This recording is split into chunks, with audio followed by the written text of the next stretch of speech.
This is a set of 3 pantry style boxes. They sort of nest within each other. They're not real big, but they were just in a box lot extra, and they sold for $20. The sale of this air cleaner off of a Mustang 2 makes me want to get rid of half of my inventory and just clear up the space so I could dismantle cars and sell parts off them. This is just a dirty old air cleaner. Filter's still in there. And this sold for $130. Another pair of Scotch reel-to-reel tape sold. These are a little bit lower end, but they're still new, sealed from the late 60s, early 70s, and this pair sold for $25. This is some model train equipment. This is a transformer or speed controller, throttle control, and then this is a little device that produces railroad sounds. And when it's hooked up in conjunction with this, they work together. So when you turn up the speed of the locomotive, the sound of the locomotive gets faster, and you've got all these other options. I made a video on my YouTube site for this, kind of demonstrate the sounds. And I'm still learning a lot about this railroad equipment, because I feel that a lot of it can be worth a lot of money, but only if you know exactly what it is and you can put your item up, targeted towards your audience. And these 2 items sold for $100. I found this vintage Philadelphia Flyers jacket at an antique mall. The booth was having a sale, and so I always look very carefully through the booth when they're having a sale. And I got this for $10. It looks like a Letterman, but it's all cloth. It's not leather sleeves or anything. And it's in pretty good shape. But I found this last year, almost a year now, that I've had it up for sale for $80. And finally got an offer today for $50. And since I've had it so long, I took that right away. And I got a message from the buyer that this was for their 27-year-old daughter, who is a vintage kid. They said they raised her right. She loves vintage items and is a big fan of the Flyers. So again, this went for $50. This is a stiff straw cowboy hat, and I've had it for quite a while. It's got kind of a cool band with a buckle on it. And I've heard this name before, MHT, out of Texas, but I think it took so long to sell because it's rather small, at a size 7. So I finally took a best offer of $27 for it. Another promotional model. This is a Mustang 2, 1975 Fastback. And got another one just like this. I didn't list them at the same time. I don't want to flood the market. Got to keep their rarity up. And this one sold for $50. This is a leather case for a calendar planner, weekly planner. This was on a 50-cent table at a garage sale, and anytime I find something that's a nice quality leather item, I'll usually pick it up, especially if it's 50 cents.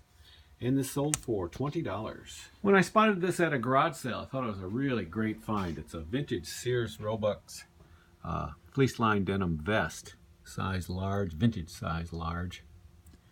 And I mean, it's like new. It may have never been worn.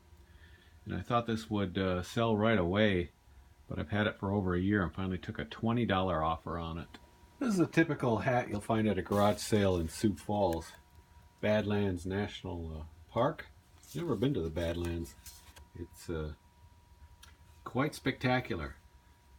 Anyway, this trucker's hat I thought would sell for $30, but I've had it all summer long and finally let it go for a $20 best offer. This is a pair of really heavy diner style Krispy Kreme donut mugs. Found them at a garage sale for about 50 cents a piece. I always find pairs of mugs seem to sell pretty good, and these sold for $40. Someone in Kansas paid $50 for these 2 5-packs of 110 film. down to just one more 5-pack and some singles. I'm now selling dope. This is Q-dope. It's used in coating the paper on the wings of balsa aircraft. I found this brand new in a bottom of a box lot of paint supplies and things, and decided I'd put it up. And I don't know if it's a good price or not. I got $13 for it. Been out of the game for selling dope. Don't know what that goes for these days. This is one of the oldest pieces in my store from 2013. I bought this in Mesa, Arizona at a little Lutheran thrift store that mostly only old people donated or bought items from, so it was a real treasure trove for me. This was probably just like 50 cents. Nice piece of needlepoint. I advertised it as Captain Crunch's ship, and that actually didn't work too well because I've had it this long. Finally took a best offer of $16 for it. Typewriters I don't know a lot about, but I have sold a few. This is an Olympia. It's an electric one, Report Deluxe, and I picked this up at on an online auction that was in a town about 45 minutes away. Among some other things that I picked up, this had no bids and I got it for $2, and it works just great. I priced it at about $80, but I've had it a number of months and finally let it go on a $50 offer. Some more Ford parts, still new in the box. These are left and right door weather strip or seals, rubber seals, and then this is a brake hose. And I had to make a special listing for the guy, and came out to $226. This is a vintage menu. It was never used. It wasn't folded up like this one was. It's from the City Cafe in Broken Bow, Nebraska. Interesting items on the menu. Prices reflect 1973 when this came out. And I bought a whole folder full of these unused menus from the same cafe. Some interesting designs on the backs of these. And all of them feature a scene from either Nebraska in the winter or faraway places. And I specifically bid on these. I got them for $2.50 at the auction because I thought there might be a market for these. Plus, they're very easy to put up because there's so many of the same ones that not a lot of pictures had to be taken or description written. And I priced them at $18, and this is the first one to sell after a couple of months.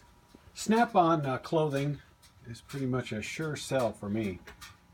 I've sold many hats and jackets. If you ever look at the prices of Snap-on tools, they are outrageously high. Good quality tools though. And this is a typical classic trucker hat. It's made by the K Products, which is actually not too far away from me in Orange City, Iowa. And this hat sold for $25. If you're like me, when you go through an auction box lot, you just kind of separate stuff that you don't want to bother with, like small porcelain items that could net you $10 to $20, but might take forever. I almost tossed this. It is it's called a puppet cooler. And of course, I recognized the Mario figure. And the box is pretty beat up, but I don't think it's ever been used. That's the way I listed it, as apparently unused. But I put it in the used category.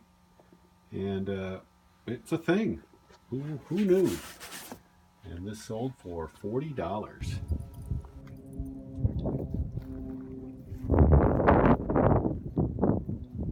No snow at the ski hill. Not even cold enough to make it.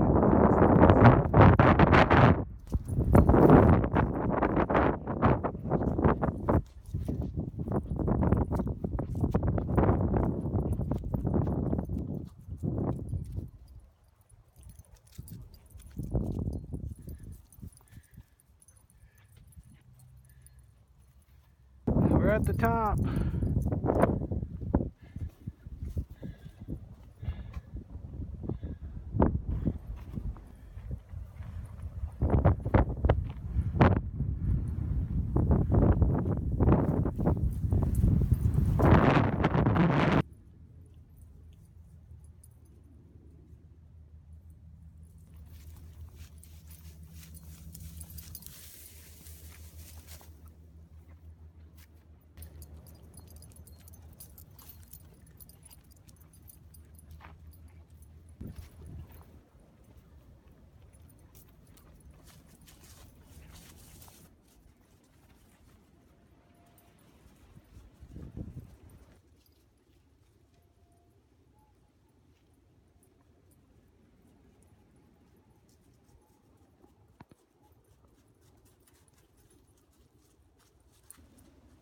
Much less windy on the cross-country trails.